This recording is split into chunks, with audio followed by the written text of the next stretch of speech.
श्रीनीव करौरी बाबा शरणम YouTube channel में मैं शैलेंद्र सक्सेना आपका हार्दिक स्वागत करता हूं। परम पूज्य गुरुदेव श्रीनीव करौरी बाबा जी महाराज के अमृत रूपी लीला वर्णन के प्रयास को आपकी मिली सराहना और हौसला वर्धन के लिए मैं बहुत बहुत शुक्रगुजार हूं। महाराज जी का पंचतत्वों पर पूर्ण अधिकार था।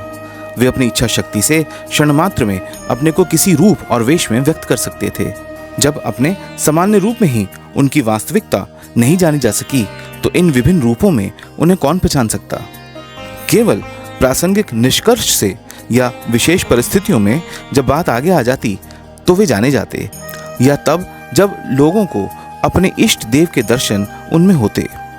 वे सभी प्रकार की सृष्टि और परिस्थितियों के सृजन में समर्थ थे। महाराज जी के जीवन लीला वर्णन की श्रृंखला में अगले कुछ अंक उनके अनेक रूपों पर समर्पित हैं, जिनमें उन्होंने विभिन्न भक्तों के समक्ष खुद को प्रस्तुत किया। तो आइए सबसे पहले जानते हैं एक ऐसे प्रसंग को जब वे एक दुबले साधु के रूप में श्रीमती विद्या साह के सम्मुख आए। श्रीमती विद्या साह नैनीताल से कैंची महाराज के दर्शन के लिए आती थीं। एक दिन महाराज के पास बैठे उनके मन में एक लालसा पैदा हुई कि बाबा नैनीताल में लोगों के घरों में जाते ही हैं, कभी उनके घर में भी पदार्पण कर देते, पर संकोचवश कुछ कह नहीं पाई। विद्या जी का घर बाजार में था और संकरी सीढ़ियों से ऊपर जाना होता था। बाबा के डील डॉल को देखकर आप सोच रही थी कि उन सीढ़ियों से बाबा को ऊपर जाना संभव नहीं हो सकता। बाबा स्वतः बोल उठे, हम तेरे घर आएंगे, तू हवन करवा। विद्या जी ने एक मंदिर के पुजारी से हवन का अनुष्ठान करवाया। जिस दिन पूर्णाहुति हुई, विद्या जी वहां से प्रसाद लेकर घर आ रही थीं।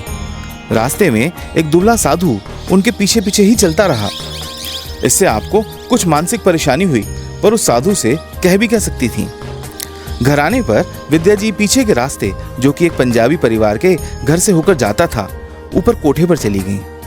वह साधु भी उनके पीछे ही चला आया, पर उस पंजाबी परिवार ने उसे डांट कर भगा दिया।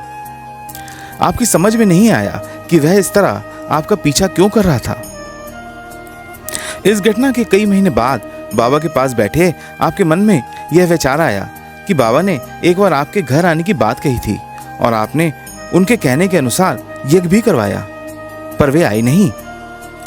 बाबा तुरंत बोल उठे, हम तो आए थे, पर तेरे यहाँ पंजाबी ने हमें भगा दिया। बिल्कुल दूसरी ही शक्ल के और दुबले पतले साधु से बाबा का कोई मेल न देखकर आपको बाबा की बताई बात पर आश्चर्य हुआ, पर अविश्वास नहीं। आपको ग्लानि हुई कि अज्ञानतावश आप उनका स्वागत न कर सकीं।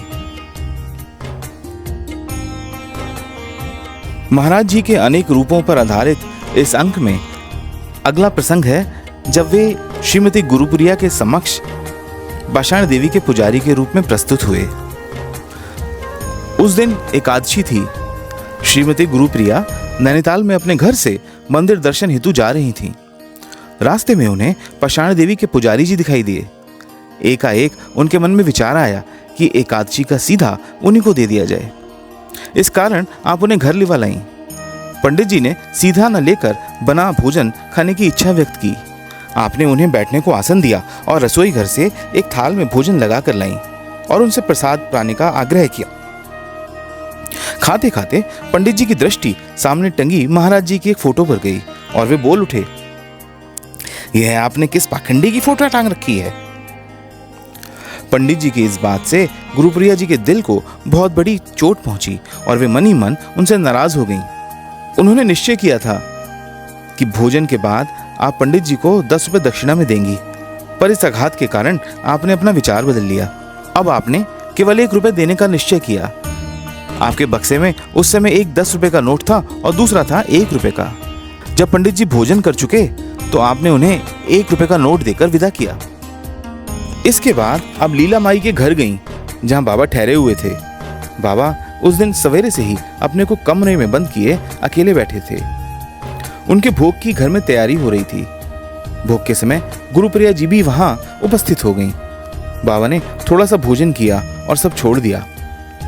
लीला माई के बहुत आग्रह करने पर भी वे नहीं माने और बोले, आज गुरुप्रिया ने हमें बहुत खिला दिया है और हम इससे 10 रुपए भी ठग लाए हैं। गुरुप्रिया जी बाबा की बात समझ नहीं पाई।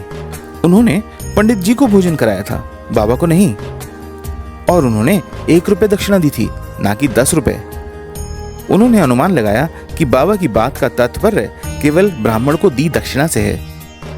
वे बोली, 10 रुपए नहीं महाराज जी, 1 रुपया।